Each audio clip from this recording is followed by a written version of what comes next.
Hi guys, WhatsApp, मेरा नाम axon है और आज हम बात करने वाले एफ एल स्टूडियो के बेसिक्स के बारे में। एफ एल स्टूडियो कैसे चलाते हैं और होपफुली मैं आपको एक गाना बना के दिखा दूंगा और इतना हो जाएगा कि ये 5 वीडियो देखने के बाद, ये सीरीज़ ऑफ 5 वीडियो देखने के बाद आपको एफ एल स्टूडियो चलाना आ जाएगा।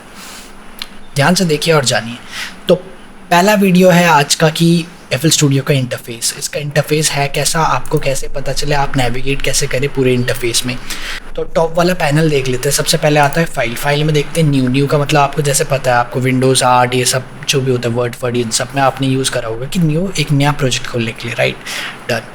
उसके बाद है new from template, is like वो नया प्रोजेक्ट खोलेगा बट उसमें कुछ चीज़ें ऐडेड होगी, ओके। जैसे एडवांस में है चिल आउट, एम्बियंट एंड ये सब, थोड़ा कलर कोडिंग ये सब करके देते हैं, डिले रिवर्ब ऐड करके देते हैं। मैं यूजुअली एम्प्टी से शुरू करता हूँ क्योंकि मुझे पसंद है खुद से सब कुछ करना, so it's basically like that. और मैंने यूज़ भी नहीं करे वैसे कभी टेम्पलेट्स। ओपन वही है कि कोई प्रोजेक्ट आपने सेव करके रखा है, आप खोलना चाहते हैं, ओपन से कर सकते हैं rather than simply just double clicking. आप ऐसे लंबा रूट लेके ओपन आके फिर आप खोल सकते हैं, नो इश्यूज़। उसके बाद आता है सेव इज़ लाइक कोई प्रोजेक्ट पे काम कर रहे हैं, आप जस्ट सेव करना चाहते हैं तो सेव करेंगे। और सेव एज इज़ लाइक उस प्रोजेक्ट को विद अ नाम सेव करेंगे, लाइक पहले हम सेव एज करते हैं उसके बाद सेव करते हैं, राइट। हाँ, फिर सेव न्यू वर्जन यह है कि आप किसी प्रोजेक्ट पे काम कर रहे हैं पर आपको थोड़े अपडेट्स करने हैं, आप ये चाहते हैं कि आपका जिस प्रोजेक्ट पे आप काम कर रहे थे वो वाला वर्जन रहे, प्लस जो अपडेट करेंगे वो नए वर्जन में आए। तो हम क्या करते हैं, सेव न्यू वर्जन। तो सपोज आप काम कर रहे हैं जिंगल लाला, तो वो सेव होगा, सेव न्यू वर्जन आप करेंगे तो वो सेव होगा जिंगल लाला _1। कूल। इंपोर्ट में आते हैं, इंपोर्ट में एक ही ऑप्शन दिखाते हैं, मीडी फाइल। तो मीडी फाइल क्या होता है, कभी भी आपने मीडी कीबोर्ड सुना होगा, राइट। मीडी का कीबोर्ड क्या होता है, मीडी कीबोर्ड होता है कि भाई वो कंप्यूटर से लगता है, वो कंप्यूटर से यूएसबी के थ्रू कनेक्ट होता है और उसके जितने भी साउंड होते हैं वो कंप्यूटर के स्पीकर के थ्रू आते हैं। तो कोई भी सिंथ अगर आप लोड करेंगे, कोई भी ड्रम लोड करेंगे, वो आप उस कीबोर्ड में बचा पाएंगे। और उस कीबोर्ड्स के नोट जो कंप्यूटर में जाते हैं, उस कीबोर्ड के नोट्स जो कंप्यूटर में जाते हैं उसे कहते हैं मीडी नोट्स, मीडी इन्फॉर्मेशन, वो उसको हम कहते हैं मीडी फाइल, ओके। तो इधर इंपोर्ट मीडी फाइल का मतलब अगर आपके पास कहीं से सेव्ड या किसी दोस्त ने आपको कोई मीडी फाइल भेजा है जिसमें कुछ नोट्स है, जिसमें नोट्स वो वाले नहीं, म्यूज़िकल नोट्स है, ये सब हो सकते हैं, तो वो आप इंपोर्ट कर सकते हो एफ एल स्टूडियो में, सिंपल एज दैट। उसके बाद है एक्सपोर्ट होता है जब आप गाना बना ले तो आपको एक्सपोर्ट करना होता है कि हाँ चलो अब ये मैं साउंड क्लाउड में अपलोड कर दूँ या मैं किसी दोस्त को भेजूँ। तो म्यूज़िक के काफ़ी कुछ फाइल एक्सटेंशंस होते हैं, जैसे वेव हो गया, MP3 हो गया, OGG, FLAC, मीडी फाइल। तो वेव होता है यार, wave is the superior quality of music file. MP3 के ऊपर आता है। MP3 आपको पता ही है, MP3 डाउनलोड छुट्टा ना मिला, MP3 डाउनलोड, वो सब चीज़ें हो जाती है। फिर उसके बाद FLAC, इट्स लूजलेस ऑडियो, मतलब बहुत ज़्यादा अच्छा क्वालिटी होता है। प्रोड्यूसर लोग ज़्यादा यूज़ नहीं करते, हम प्रोड्यूसर लोग वेव से ही काम चलाते हैं और वेव सबसे बेस्ट होता है। और मीडी फाइल जैसे मैंने आपको बताया था, मीडी फाइल वो होता है। Upload to cloud is like आप यहाँ से लिंक कर दोगे साउंड क्लाउड के लिए या ड्रॉप बॉक्स के लिए या ड्राइव के लिए, तो वो डायरेक्ट अपलोड ही कर देगा। फिर ऑल ट्रैक वो सब ये सब चीज़ें। लास्ट के 3 ये इंपॉर्टेंट है। जिप लूप पैकेज क्या है, तो इसमें क्या करते हैं, एक जिप फाइल बनाते हैं और जितने भी आपके प्रोजेक्ट को सेव भी करता है और इस प्रोजेक्ट के अंदर जितने भी फाइल्स थी वो भी उधर वो लगा देता है एक जिप फाइल के अंदर, ताकि आप अगर किसी को भेजो वो प्रोजेक्ट बोन्स जो भी हो, जो भी स्टेम्स है, वो मिसप्लेस ना हो, वो डबल क्लिक करेगा और प्रोजेक्ट खुल जाएगा। That simple as that. तो उसके बाद ये कुछ मैं प्रोजेक्ट पे काम कर रहा हूँ, ये वाला सीन है। उसके बाद एग्जिट, जिससे कि बंद हो जाएगा, तो मैं ऑब्वियसली क्लिक नहीं करूँगा। कट कॉपी समझाऊँ क्या? तो उसके बाद आता है ऐड मोर प्लगइन्स, ये मैं आपको बाद में बताऊंगा, विद वीडियो हम जाते रहेंगे, आपको समझ आ जाएगा। पैटर्न ओके, पैटर्न आपको मैं ये बता देता हूँ पैटर्न क्या होता है। क्या रहने देते हैं, अभी नहीं, 2 मिनट बाद, 2 मिनट में हम पैटर्न के पास आते हैं। अभी व्यू है, व्यू इज़ लाइक विंडोज़ में आप क्या क्या देखना चाहते हो, आपका ये जो टैब है एफ एल स्टूडियो का, आप क्या क्या देखना चाहते हो, जैसे प्लेलिस्ट देखना चाहते हो, मिक्सअप देखना चाहते हो, ये सब वो दिखाएगा। View is like just any another view. Option is like, option में बता देता हूँ, मीडी सेटिंग्स, जब मैंने बताया था जैसे पियानो का आप अपने लैपटॉप में कनेक्ट करेंगे तो उसको थोड़ा बहुत सेटिंग्स तो करना ही पड़ेगा ना, ऑब्वियसली। वो ऐसा नहीं कि हाँ भाई तूने कनेक्ट कर दिया मेहरबानी है, वैसा वाला सीन नहीं, आपको भी थोड़ा बहुत सेटिंग करना पड़ेगा। जस्ट बिकॉज मेरे यहाँ कुछ कनेक्टेड नहीं है तो वो ऑप्शन नहीं आ रहा, तो नॉर्मल एज दैट यहाँ पे आप जाके कनेक्ट करेंगे और यहाँ पे जाके आप सेटिंग्स करेंगे। सिंपल ऑडियो सेटिंग्स में जाएंगे, अगर आपके पास कोई भी ऑडियो इंटरफेस है वो आप यहाँ से कनेक्ट करेंगे। जस्ट बिकॉज मेरे पास एक है वो फोकसराइट USB, तो मैं मतलब उसको कर लेता हूँ यूजुअली सिलेक्ट। कूल। उसके बाद बफर लेंथ क्या होता है? Buffer length is the time difference between the input and output of the audio. मतलब मैं अभी माइक के थ्रू बोल रहा हूँ जो कि कंप्यूटर में जा रहा है, और कंप्यूटर यही आवाज़ अगर मुझे सुना रहा है, there is a delay of 512 वाला सीन, मतलब 12 मिली सेकेंड, जो कि आप यहाँ पे देख रहे हो, ठीक है, 12 मिली सेकेंड का डिले है। तो मैं बोलूँगा तो वो इंस्टेंटली मुझे नहीं सुनाई देगा, तभी कहते हैं मुझे उसमें 12 मिली सेकेंड लगेंगे मुझे सुनने के लिए। तो और उसको कम करने के लिए हम कर सकते हैं ये 256 वाला। जैसे मेरे पास ये फोकसराइट ACO है, तो उसमें क्या है कि उसमें और कम बफर लेंथ हो सकती है, तो कोई भी, तो वो इंस्टेंट नहीं है कि मैं अभी बोल रहा हूँ अभी मुझे सुनाई देगा, मुझे थोड़ी देर बाद सुनाई देगा, जो कि एको टाइम लगेगा, ऑब्वियसली डिस्ट्रैक्शन क्रिएट करता है। इसको हम सॉल्व कैसे कर सकते हैं? बफर लेंथ को कम करके। बफर लेंथ जितना कम कर देंगे उतना कम होगा, पर हाँ वो CPU हैवी हो जाएगा, और कभी कभार होता है कि वो थोड़ा नॉइस वॉइस और थोड़ी मतलब थोड़ा क्या कहते हैं डिस्टॉर्शन, ये सब सिग्नल पे ले आता है। Other than that it's all sorted. तो इसके बाद आगे बढ़ते हैं। बाकी ये सब आपके हिसाब से, कभी कोई फंसते हैं कहीं पर तो आप गूगल कर लीजिएगा कि कैसे इसको ठीक करें, वो उससे आपको पता चल जाएगा। मैंने भी वैसे सीखा। जनरल में यही है, वही सेम चीज़ कि आपको कैसा रखना है। अगर CPU में ज़्यादा लोड नहीं देना, अल्ट्रा स्मूथ ये सब को क्लिक करना होता है, कुछ चीज़ें हैं। मैंने बनाया नहीं है सॉफ्टवेयर, बस थोड़ा बहुत आता है। ओके, फाइल इज़ लाइक, यहाँ पे जैसे आप देख सकते हैं कि एक्सॉन साउंड्स या D ड्राइव स्पाइस या सैम्पल पैक्स, ये सब क्या है, मैंने FL Studio को बता रखा है कि इस फोल्डर में मेरे अपने पैक्स है। ओके, तो मुझे दिखाइए हमेशा इस फोल्डर को इस डॉ के अंदर, ताकि मुझे बाहर ना जाना पड़े। एज सिंपल एज दैट, ठीक है। अब प्रोजेक्ट इज़ लाइक ये वाला चीज़ है, ये उतना ज़रूरी नहीं, मैंने आज तक कभी नहीं खोला है ये चीज़। तो और यहाँ पे इन्फो इज़ लाइक वो बताता है कि कितना टाइम लगाया है, कितने चैनल्स हैं, कितने मिक्सर ट्रैक्स हैं, और क्या है, कितना टाइम लगाया है, कब बनाया है। जैसे आज अभी आप लोगों को सिखाने के लिए मैंने खोला है, 10 मिनट हो गए, ठीक है। तो वही सेम चीज़ है। अब यहाँ से मैं रीसेट कर सकता हूँ कि ओके कोई टाइम नहीं लगाया है। Cool, simple as that. Options में आई गेस सारे कवर कर लिए हैं मैंने। टूल्स में आ जाते हैं। टूल्स इज़ लाइक, इसमें भी हम ज़्यादा कुछ यूज़ तो करते हैं नहीं। एक चीज़ करते हैं, smart disable for all plugin, इससे CPU बचता है। जब हम गाने को फुल बना लेते हैं ना, तब क्या होता है CPU पे बहुत ज़्यादा लोड पड़ता है, तो CPU डिस्टॉर्ट करने लगता है, CPU लैग करने लगता है, बहुत सारी चीज़ें करने लगता है। मल्टीमीडिया है तो कंप्यूटर, ये इंसान का ही दिमाग फकअप हो जाता है, तो इंसान नहीं है तो मशीन ही है। कूल, तो ये वाला हम दबाते हैं और वो CPU को थोड़ा बहुत स्पेयर कर देते हैं उस टाइम के लिए, 5 सेकंड 10 सेकंड के लिए कर देते हैं। Cool as that. हेल्प ये कोई नहीं देखता। चलो अब इसके बाद करते हैं मास्टर वॉल्यूम। जैसे आपको पता है, ये जो हमारा ये वाला वॉल्यूम होता है वही FL Studio का, ये वाला FL Studio के लिए वही सेम काम करता है कि वॉल्यूम का वॉल्यूम अप। समझाना है क्या? और नहीं ना, आप लोगों को पता हो। मास्टर पिच, ओके, तो इसके लिए मैंने कीबोर्ड खोल लिया ये वाला समझाने के लिए। तो ये C नोट है, ये भी C नोट है। इसमें कितने कीज़ का डिफरेंस है? ये C 1 2 3 4 5 6 7 8 9 10 11 12 12 नोट्स। 12 नोट से एक ऑक्टेव बनता है। C to C तक का सफ़र 12 नोट्स में करते हैं, जिसे हम एक ऑक्टेव कहते हैं। तो यहाँ पे हम देखते हैं कि इधर सेंट्स में लिखा हुआ है, जो कि 100 में बात हो रही है। तो 100 को मारो गोली, उसको डिवाइड कर दो 100 से, तो 1 बन जाता है। वो एक सेमीटोन की बात हो रही है। तो 12 तक ये मैक्सिमम जाता है, जिसका मतलब ये है कि 12 नोट्स मतलब एक ऑक्टेव जंप, और ये एक ऑक्टेव नीचे। तो इसमें इतना ही होता है कि पिच चेंज करने के लिए अगर हम C पे है, सपोज अभी हम इस C पे है, C और C शार्प की आवाज़ सुनिए। अगर मैं इसको कर दूँ, इट वॉज टू, अब देखिए ये हो जाएगा टू, तो टा टू, तो वो एक सेमीटोन ऊपर चला गया। Simple as that. रीसेट कर लेते हैं। पैटर्न ऑफ सॉन्ग, ये भी डिफरेंस मैं आपको 2 मिनट में बताता हूँ, 2 मिनट में भी। और ये होता है प्ले के लिए, ये भाई रुक जाओ स्टॉप, ये होता है रिकॉर्ड के लिए, ये होता है BPM टेम्पो। तो गाना बनाने से पहले हमें पहले उसको बताना होता है कि भाई क्या टेम्पो है। सपोज इस गाने का टेम्पो है 100, तो मैं 100 रखूँगा।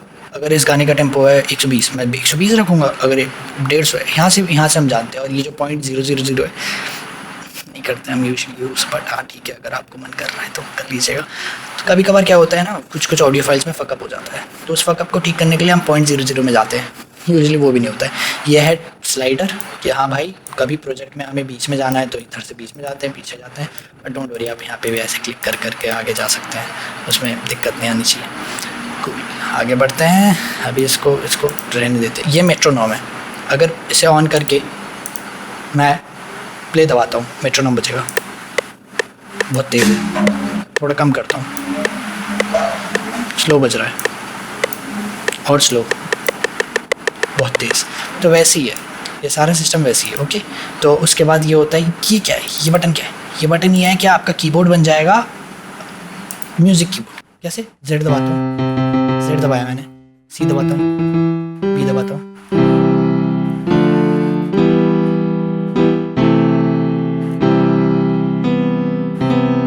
ये मैंने कीबोर्ड पर बजा रहा हूँ, दैट्स कूल एज शिट। पर अगर मैं इसको ऑफ कर दूँ तो मैं नहीं बजा पाऊँगा, नहीं बजा पाता। तो सिंपल एज दैट। तो था, हो गया। अब बाकी इनमें से बाकी चीज़ों की दिक्कत ज़रूरत नहीं पड़ती, मुझे तो नहीं पड़ी है। तो फिर यहाँ पे सेल्फ हेल्प वाला सीन है, इसकी भी नहीं पड़ती। अब आते हैं पैटर्न पे। आप ये वाला पैटर्न्स और ये पैटर्न देख रहे हैं, ये ऑलमोस्ट सेम है, ठीक है। कैसे? आपको अगर नया पैटर्न इन द सेंस, अगर हो सकता है आप, जब मैंने आपको जैसे पहले वाले वीडियो में बताया था कि हम कैनवस में आइडियाज़ पुट करते हैं, पर आइडियाज़ भी तो आने चाहिए था, आइडियाज़ को भी तो एग्जीक्यूट करके पहले हम पैलेट पे लाएंगे। वहाँ पे पैलेट के लिए कलर मिक्स करेंगे कि ग्रीन ब्लू, मतलब ब्लू और येलो मिक्स करा, हल्का सा ग्रीन आया, राइट।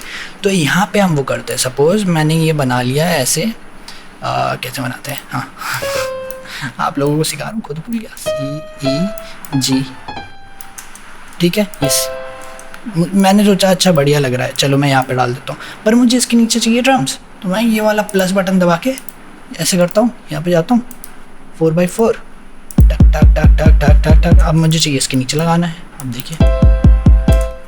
तो ये होता है पैटर्न। पैटर्न इज़ लाइक कि हाँ, एक म्यूज़िकल आप नोटेशंस को लेयर अप कर रहे हैं उस पैटर्न के अंदर, कि इसमें आप कुछ भी कर सकते हैं, इस वाले में और इसमें आप कुछ भी कर सकते हैं, फर्स्ट वाले को फ़र्क नहीं पड़ेगा, राइट। तो ये होता है पैटर्न्स। तो पैटर्न्स यहाँ पे वही कहता है, ये जो पैटर्न्स है, find first, empty, clone, insert one.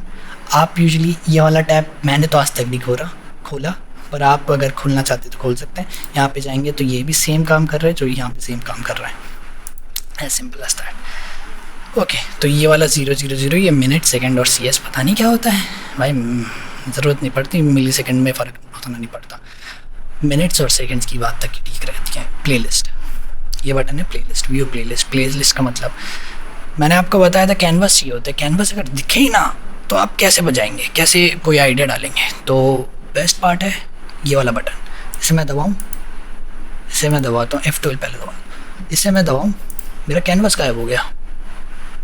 अब मैं कहाँ पे पुट करूँ अपने आइडियाज़, तो कुछ करने ही नहीं दे रहा। कैनवस वापस लाता हूँ, कैनवस आ गया, कूल। अब मैं यहाँ पे अपने आइडियाज़ पुट कर सकता हूँ, ऐसे क्लिक करके, लेफ़्ट क्लिक करके, राइट क्लिक से डिलीट होता है। देखिए म्यूज़िक प्रोडक्शन में एक एक जो टर्म्स आप देख रहे होंगे ना यहाँ पे, वो गूगल कर लीजिए, कुछ भी टर्म्स अगर सुनने में आए गूगल कर लीजिए, वो टर्म्स से ही ना आप पूरा म्यूज़िक सीख जाएंगे। वो म्यूज़िक टेक्निकलिटीज़ है ही ऐसी। साइड चेन, सपोज़ कहीं पे सुना आपने साइड चेन आप सीख जाएंगे कि आप नेट पे सर्च करेंगे कि साइड चेन इज़ बेसिकली कोई एक इंस्ट्रूमेंट प्ले हो रहा है तो उसके नीचे जो इंस्ट्रूमेंट बज रहा होगा उसको डक कर देना, उस टाइम पे वो इंस्ट्रूमेंट नहीं बजेगा, उसको साइड चेन कहते हैं। ये सब आप सीख जाएंगे। Next is piano role. मैंने जैसे आपको बताया था कि पियानो रोल 1 सेकंड में बताता हूँ, ये वाला थर्ड वाला एक्सप्लेन कर दूँ, उसके बाद पियानो रोल करूँगा तो समझ ज़्यादा आएगा। तो थर्ड वाला जैसे मैंने आपको बताया था कि पैटर्न ऐसे खोल दिया, ठीक है, और इसमें इंस्ट्रूमेंट ऐड करने के लिए हम ये प्लस वाला बटन दबाते हैं, ठीक है। अभी सपोज़ मुझे एक इंस्ट्रूमेंट ऐड करना है जो कि है FPC लगा लेते हैं। FPC में मैं क्या करता हूँ, थोड़े मुझे ड्रम लूप चाहिए, ठीक है, मैं इसको थोड़ा BPM कम कर देता हूँ क्योंकि इतना तेज़ अच्छा नहीं लगता, ठीक है। अच्छा लग तो अच्छा रहा है पर मुझे इसको एडिट करना है, तो मैं क्या करूँगा, ये पियानो रोल वाला बटन दबाऊँगा और मैंने देखा कि यहाँ पे ये लेयर, यहाँ पे ये पैटर्न चल रहा है और यहाँ से प्ले कर दिया मैंने, तो मुझे चाहिए ये हैट यहाँ पे ना बजे, मैंने डिलीट कर दिया, स्नेयर भी नीचे।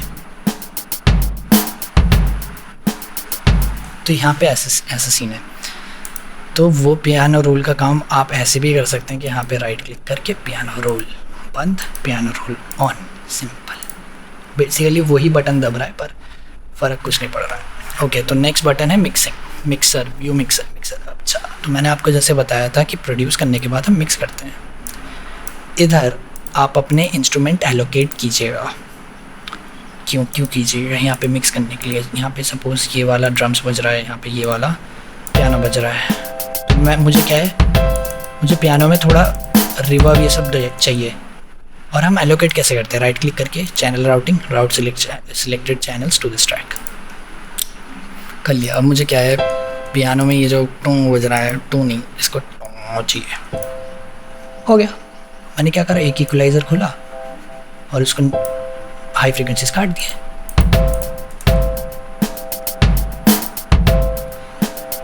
तो ऐसे करके हम पूरा एलोकेट करते हैं डिफरेंट इंस्ट्रूमेंट्स को अपने इनके मिक्सर रैक पे, ताकि हम उसको अच्छे से मिक्स कर पाए एक दूसरे के साथ, हम देख पाए कि कोई फ्रीक्वेंसीज तो क्लैश नहीं हो रही, या मुझे थोड़ा रिवर्ब चाहिए, डिले चाहिए, वो सब हम देख लेते हैं। Simple as that. तो ये कर लिया, ये हो गया। अब इसकी बात करते हैं, ये क्या है, व्यू ब्राउज़र। व्यू ब्राउज़र मतलब अभी मैंने बताया था ना कि हम फाइल को बताते हैं FL Studio में कि भाई यहाँ पे मेरा फाइल है और तू डॉ के अंदर दिखाइए, मुझे बाहर ना जाना पड़े। ये बटन दबाया, उसने बोला भैया ये रहे, आपने ये वाले फाइल बताए थे कि मुझे ये दिखा दियो डॉ के अंदर, और ताकि आपको बाहर ना जाना पड़े। मैं बोला बिल्कुल सही, ये वाले ही हैं। ये वो करता है कि ब्राउज़र दिखाता है। यहाँ पे कुछ सैम्पल्स हो सकते हैं, ये मेरे अपने पर्सनल कलेक्टेड सैम्पल्स हैं ये। तो ये सारी चीज़ें वो दिखाते हैं इससे, व्यू ब्राउज़र से। यहाँ पे ये ओपन प्रोजेक्ट प्लगइन बेकार, ये वाला इंपॉर्टेंट है। इस वाले में क्या होता है, कभी कभार होता है तुम्हारे दिमाग में एक आइडिया आ जाता है, आ गया सपोज फिर दिमाग में आया,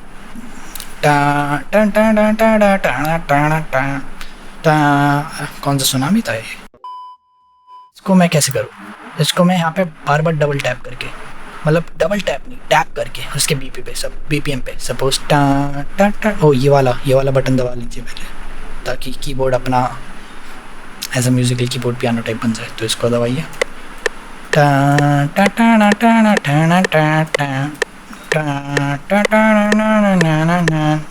128 आपको BPM पता चल जाएगा, फिर BPM को यहाँ पे। तो ये हो गए बेसिक्स ऑफ FL Studio। अब नेक्स्ट में हम बात करेंगे प्लगइन्स, प्रीसेट, इंस्ट्रूमेंट्स। तो thank you for watching the first video.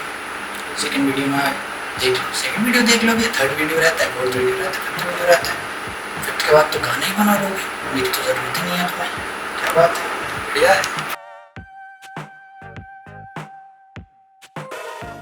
तो प्लीज सब सबर कराए, सारा खबर सबर कराए, सारा वॉटेवर।